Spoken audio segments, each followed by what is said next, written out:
Nah, kita memasuki masa Prapaskah dan Paskah 2023. Kemarin kita sudah merayakan Rabu Abu.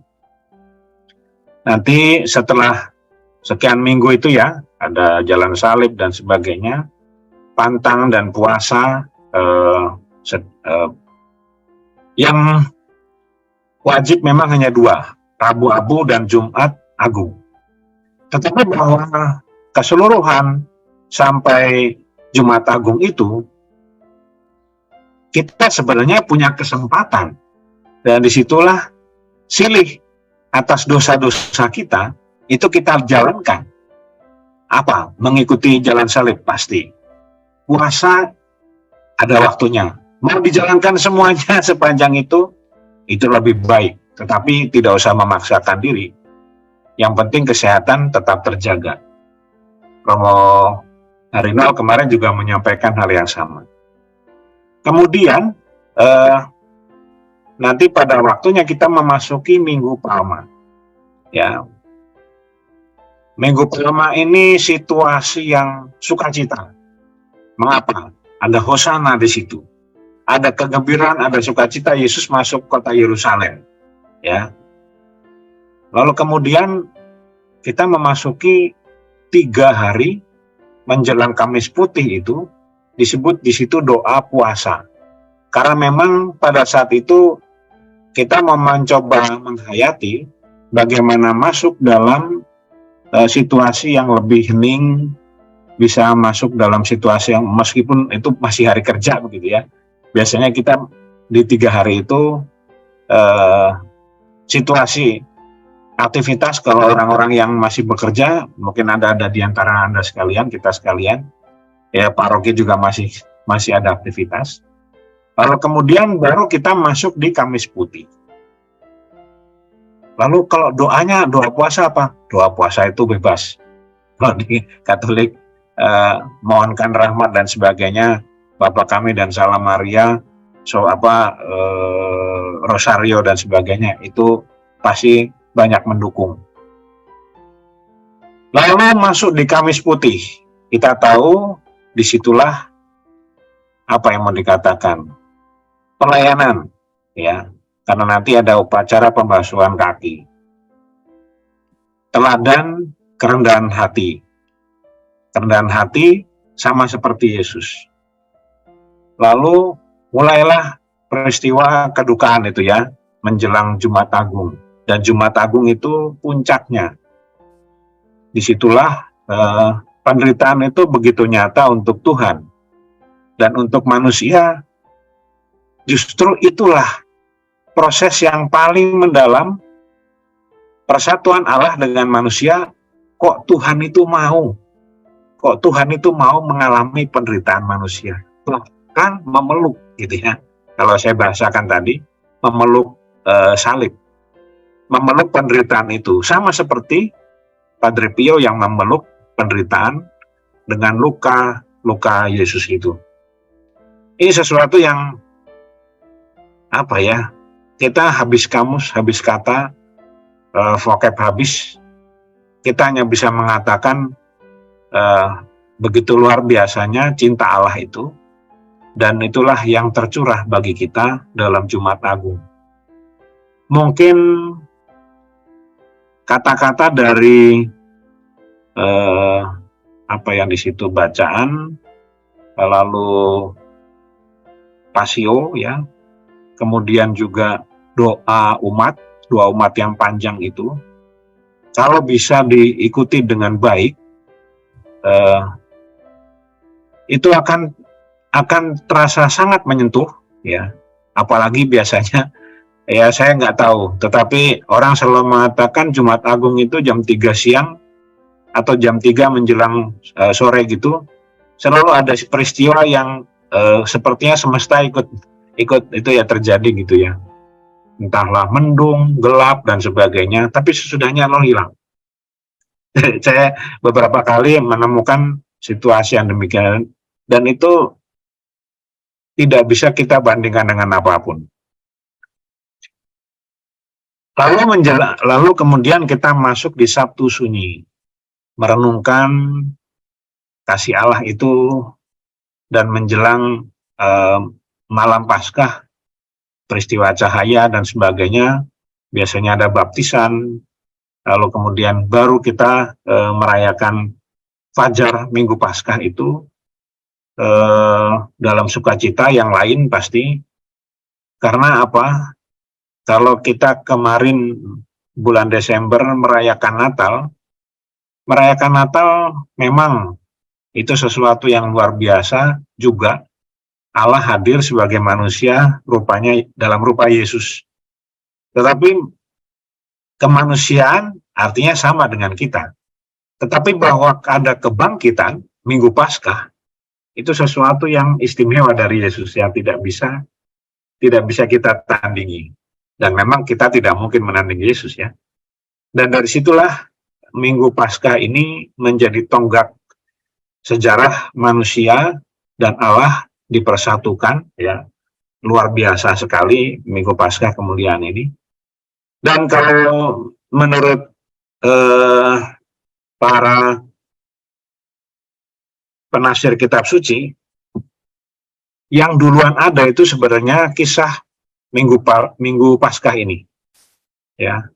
Karena para murid itu terkesima dengan peristiwa kebangkitan.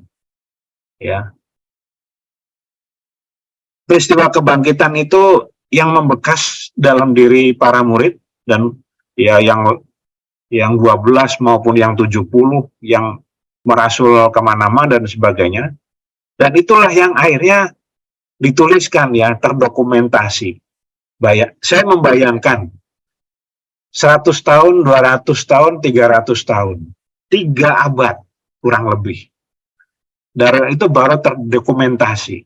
Kalau nanti belajar kitab suci sedikit, bacaan-bacaan dalam kitab suci Injil, 4 Injil itu sekitar baru 400 tahun baru kemudian terdokumentasi dengan baik.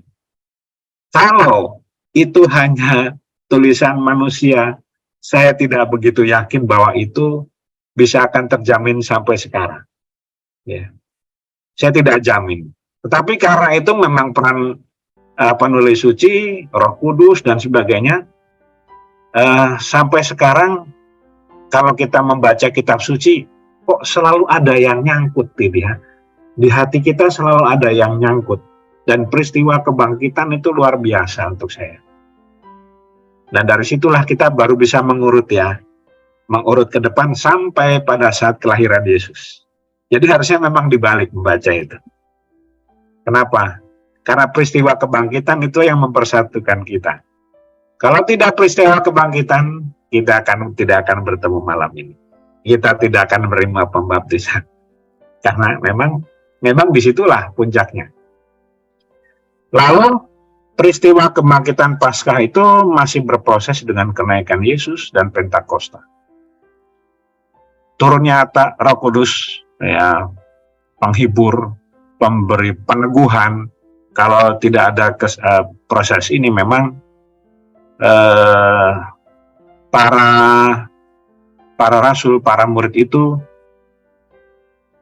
mereka bukan orang yang terpandang pada waktu itu. Para penulis sejarah itu tidak pernah menemukan nama-nama Petrus, Paulus dan sebagainya. Mungkin hanya disebut sebagian. Kalau Anda pernah nonton film Ben-Hur misalnya, itu juga bukan Yesus yang muncul, tetapi salah satu dari para murid, entah Paulus, entah siapa begitu ya, saya lupa. Tetapi mereka itu bukan orang yang happening,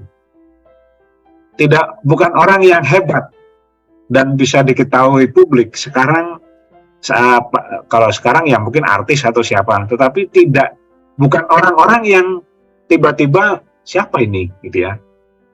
Itu hanya dikenal oleh kelompok yang kemudian memakai tanda-tanda yang unik ya. Ada gambar ikan, ada gambar roti. Itu yang kalau Bapak Ibu nanti tahu tentang bagaimana orang-orang dulu 100 atau eh, generasi pertama para rasul itu mereka kan pakai tanda-tanda itu ya. Ikan itu tanda Kristus ya. Karena ikan dalam bahasa Yunaninya tuh iktus, ya saya tidak perlu menjelaskan. Nanti harus belajar bahasa Yunani lagi, repot gitu ya. Itu yang menjadi simbol mereka bisa bertemu. Belum bisa pakai salib, belum bisa pakai tanda-tanda lain yang bisa mempersatukan, tetapi itu yang dipakai, ya, ikan dan roti. Dan itu di katakombe hal-hal semacam itu ada. Jadi membuktikan hal itu tidak terlalu sulit, tetapi bahwa proses menjadi percaya itu memang tumbuh dari pengalaman iman yang kita jalankan dalam masa Prapaskah sampai pada Paskah nanti. Boleh dilanjut? Ya. Istilah puasa dan pantang, saya ngambil dulu dari pengertian kamus ya, leksikal gitu, pengertian kamus. Puasa, menghindari makan, minum dan sebagainya dengan sengaja, terutama bertalian dengan keagamaan, itu dari kamus. Pantang, perbuatan dan sebagainya yang terlarang menurut adat, kepercayaan, yaitu pantangan. Contohnya membeli jarum dan garam pada malam hari adalah pantang menurut orang-orang tua di sini. Ya jelas, nanti kalau jatuh susah ketemunya kan ya.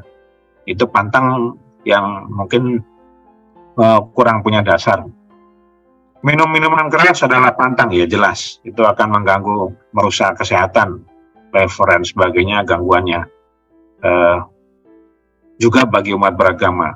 Tapi itu jelas ya, kita tidak tahu.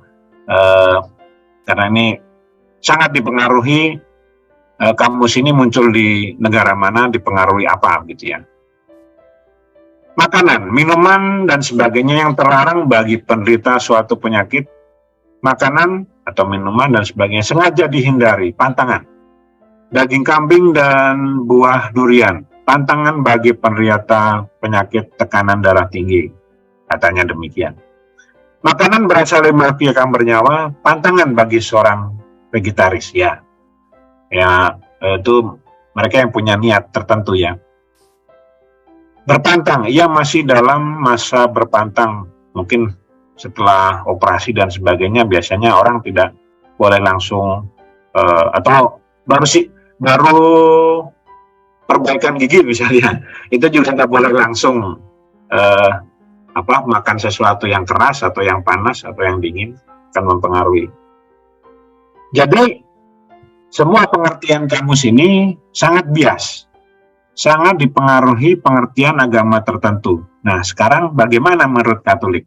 Kita lihat di slide selanjutnya. Nah, itu ada gambar. Boleh ngebut tapi dituntun. Itu hanya inspirasi. Agak aneh memang. Mengapa saya merenungkan ini iya ngebut, tapi kok dituntun yang nggak bakalan ngebut. Nah, itu kita lihat ke kalimat dia. Mari kita diajak belajar. Belajar apa? Belajar melatih, mengendalikan diri. Nah, puasa dan pantang secara sederhana kita mengendalikan diri, ya. Sejak bayi itu kita punya keinginan perut. Ketika lapar, gitu ya. Ketika haus ya, gitu ya. Orang tua kita, papa mama, bapak ibu kita tahu bahwa yang diinginkan sebagai bayi pada saat itu adalah kebutuhan jasmaninya. Memang sedang bertumbuh. Makanan, minuman, kepuasan mulut dan perut itu menjadi sesuatu yang sangat mendasar. Dan dari situlah daya hidup kita ada. Nah, lalu ketika kita sudah menginjak dewasa, tentu hal-hal semacam ini tidak mungkin kita makan terus juga ya, nggak mungkin. Ada saatnya kita harus berhenti, lalu melaksanakan tugas, bekerja dan sebagainya. Artinya keinginan perut itu bisa dikendalikan. Mereka yang belajar di asrama, Bapak Ibu, pasti akan mengalami itu ya. Dulu ketika saya di rumah, ya saya bisa makan seenak saya. Orang tua saya ibu saya tukang masak gitu ya, memasakkan untuk kami. Jadi kalau ketika saya masuk asrama, makan pagi diatur, makan siang, lalu sore itu jam 6.15 itu kami sudah makan malam. Biasanya memang tidak lama, kalau sore kurang lebih 15 menit.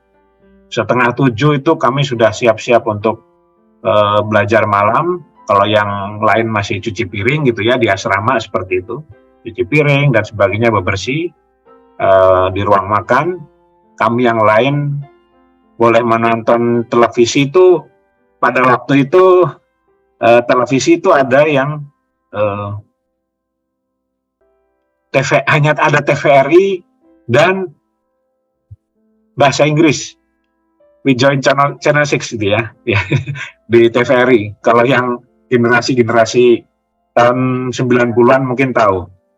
Dan di situ saya yang mengatakan waktu-waktu makan itu akhirnya ditentukan, dan ya memang akhirnya tidak juga harus saya tidak harus selalu makan gitu ya. Ada waktunya saya harus berhenti, harus beraktivitas yang lain, saya harus belajar, saya harus ya gitu. Itu belajar ketika memang pada waktu di rumah juga sudah, tetapi mengapa itu menjadi suatu habit ya?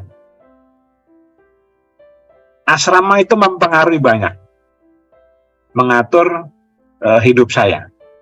Atau kita sekalian juga mungkin dengan keluarga, ada hal-hal yang itu sudah terbentuk dari rumah juga bisa. Tetapi pada waktu di rumah biasanya hal-hal semacam itu tidak terlalu, orang tua masih punya rasa ya sudah, kalau kamu lapar boleh makan begitu ya. Tetapi kan kalau di asrama nggak bisa begitu, karena yang lain tidak pada waktunya makan, akan mengganggu kita yang makan atau ikut ngambil gitu ya. Itu tentang keinginan perut, sesuatu yang jasmani. Penting untuk daya hidup, tetapi harus dikendalikan. Kemudian keinginan panca indera. Dan itu kalau dalam masa pantang atau puasa ini juga, yang terjadi adalah lapar mata. Lapar mata itu, kan gampang ya sekarang online. Saya diajari untuk belanja online. Memang lebih murah. Saya hanya perlu beli baterai kecil ya, C23 atau apa itu, yang untuk lampu senter, yang untuk sepeda saya. Kalau saya beli di toko bisa, tetapi itu harus datang ke sana dan sebagainya. Nah sekarang ya saya bisa dengan mudah belajar itu. Belanja dengan cara itu yang sangat membantu. Nah, tetapi dalam masa pantang puasa ini, saya kira belanja itu buat saya harus mengerem sekurang-kurangnya, karena memang itu begitu gampang ya. Algoritma disebutnya algoritma dari belanja online itu, ketika kita sering membuka lapak tertentu, misalnya tentang sepeda, dia akan keluarkan terus itu, dia akan keluarkan terus tentang apa yang saya suka. Misalnya peralatan sepeda, misalnya komputer. Sesuatu yang ya untuk anak seperti saya pasti yang dikejar sama mereka yang seperti itu ya. Itu menggoda betul begitu ya. Kalau saya tidak bisa membatasi diri, walaupun itu harganya nggak mahal sih, kalau masih di bawah uang saku pastor gitu ya, artinya saya masih bisa beli itu. Tetapi kalau saya tidak bisa mengendalikan itu, lapar mata itu akan mengganggu saya. Saya harus belajar mengendalikan lapar mata itu. Belanja, jajan, memiliki karena cari kepuasan, ya, atau sengaja pamer. Ini lebih jelek lagi. Tapi cari kepuasan aja sudah sesuatu yang secara rohani itu kurang baik, ya. Artinya kita dimanipulasi dengan keinginan diri sendiri. Saya tidak bisa mengendalikan diri saya karena saya lapar mata, saya melihat sesuatu. Ya kalau dulu kita harus datang ke toko, itu kan masih, ya kalau saya tidak akan tergoda gitu ya, apalagi kalau saya tinggal di pedalaman kan nggak seperti Padre Fidelis kalau tinggalnya di sana seperti saya dulu. Saya tidak terganggu atau urusan ke mall, uang saku saya utuh gitu ya. Tapi ketika di sini, kalau saya mau jajan seberapa pun tidak sulit sebenarnya. Nah itu mempengaruhi. Jadi dari dua hal ini saja, ada banyak hal kalau mau mengolah ini. Tetapi saya mengambil dua ini, keinginan perut yang paling dasar daya hidup dan keinginan panca indera, lapar mata dan sebagainya, keinginan yang cenderung membuat kita mencari kepuasan dari hal ini.